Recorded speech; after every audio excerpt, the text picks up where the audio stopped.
Let's play the clip here. We got a clip of him talking about Terrion Arnold and just kind of discussing free agency. So we'll play both of them. So let's hear from DJ Reed, the new Lions corner. Terrion enough to form an opinion of who he is as a player, maybe where he is, or what his potential is? Absolutely. Well, he's still young, so it was his rookie year.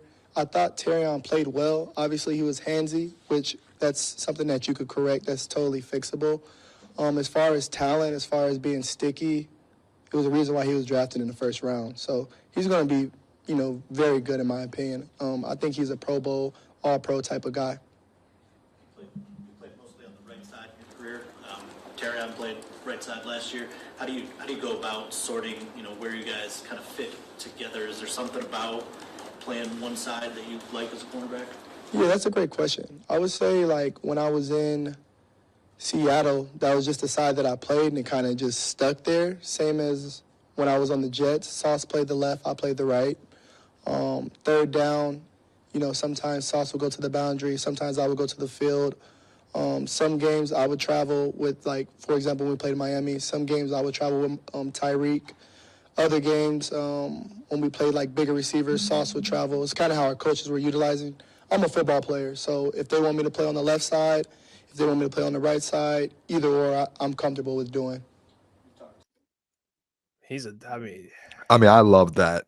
Yeah, I will say, I know we were kind of talking about the edge spot and Brad, but to give him credit, this is an excellent signing. DJ Reed is a really good signing. I don't think it's I'm not going to sit here and, I know fans do this. It's like you trash the play. Oh, he's way better than Carlton. It's a lateral signing.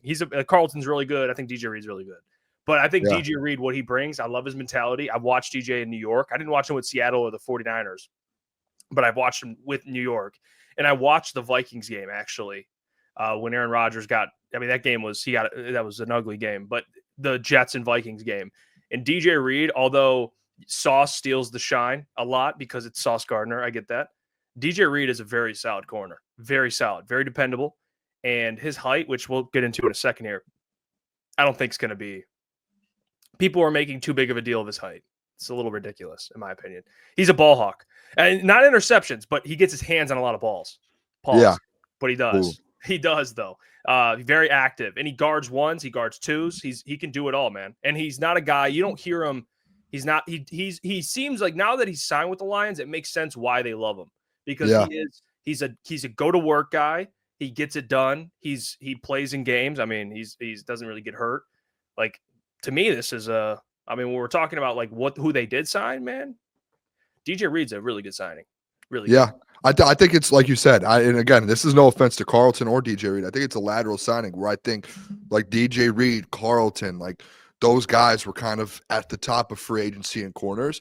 And I give Brad so much credit for going into free agency and get one of the top corners, knowing hey, if Carlton falls through, we need to get someone, and him going out there and pursuing DJ Reed. And DJ Reed, he even said at the beginning of his press conference, hey, it was between the Lions and the Commanders. The Commanders, a team that you just lost to, and DJ Reed being I want to go to Detroit. I want to go there. And he mentioned it. There are just a bunch of dogs on this team, and that's what he wants to play with. He wants to play with a bunch of dudes who want to be great and who want to win a Super Bowl. And that's what I like about DJ Reed, man. It's a lateral signing, Jeff, but you hope, and this is where my mind goes a little bit.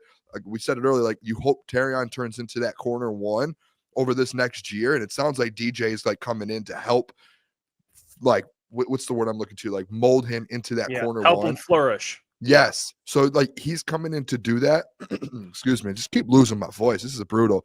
And when you have a guy like Terrion take a step up, that's when it's okay, that lateral signing, that's all you needed to do because your corner room just took a big step forward because Terrion's in year 2 and getting better, and you still have an elite corner on the other side of Terrion that's playing for the next 3 years too. It's not like it's a 1-year deal like Carlton was. This is a 3-year deal to where the next 3 seasons you have DJ Reed and Terrion Arnold in that defense. And as they just keep playing together and getting better and better, and a Meek you still have, I think this is a no-brainer. This is a great. And I love Jeff. This guy is just I told you before the show, we were chatting it up before we started. He's I don't care. He said he obviously wanted to get paid. He was I really just want to get paid for my family. I don't care about money.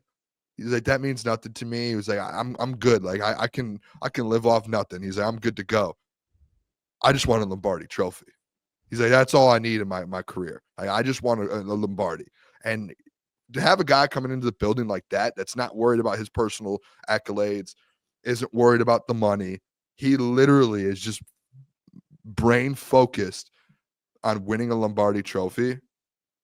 That's exactly what you want. And you know who's a fan of him? John Brown. Amon-Ra St. Brown's dad. They mentioned that. Really? Yeah, on the podcast, his brother EQ said he trained with DJ Reed in Anaheim or something in Cali, and EQ was like to Amon-Ra, he's like, hey, Pops loves him. Like, and I guess EQ said that the reason he likes him is because he just means business. Like, he shows up ready. Like, he is a pro's pro. Like, all he thinks about is football. He makes sure he's prepared. Film when he's on the field, he steps in and he's ready to go. Like, he is a pro's pro. And he was like, Pops loves him.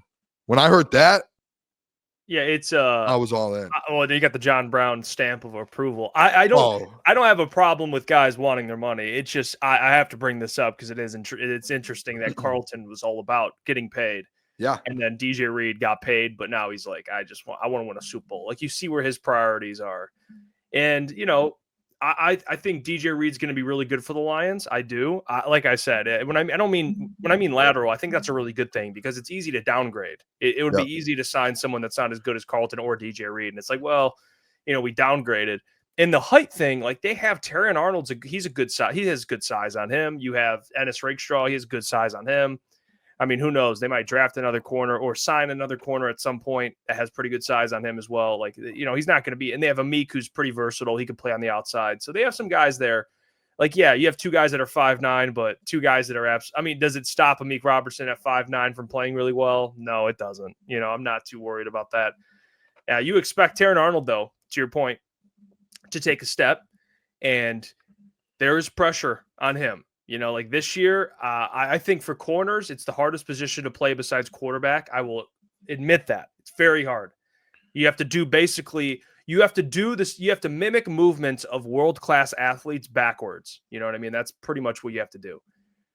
But after a year, I think that's enough time to see what you have in a corner. Like, I think Terrion Arnold, and he would even admit this, like, the excuses are running out a little bit. We can't sit here and be like, well, he's still a young corner. Like, this year, you expect those strides to be taken. So yeah, the thing that's positive with Terrion with that, Jeff, though, is that, like, from week 1 to week 17, he made those steps, right? And he got thrown into the fire at the end too, and he wasn't bad. He was actually like, you're like, okay, he didn't have a defensive line either. You know what I mean? Yeah. That's why probably I've been pushing for a better one as much as I have, because you want to set him up for success too. Like, look at DJ Reed with the Jets. Like, the Jets had dudes that got after the quarterback. They had multiple guys with 5-6 sacks. I mean, they had guys everywhere that got after the quarterback, and it made Sauce's job and DJ Reed's job easier. Like, you want to make their jobs easier. You just do, and then you'll make everyone else better. You'll make Kirby Joseph better because now you have quarterbacks that are forcing the ball out, making, bad decisions, and you have guys that can capitalize on those decisions. Like, it all starts up front.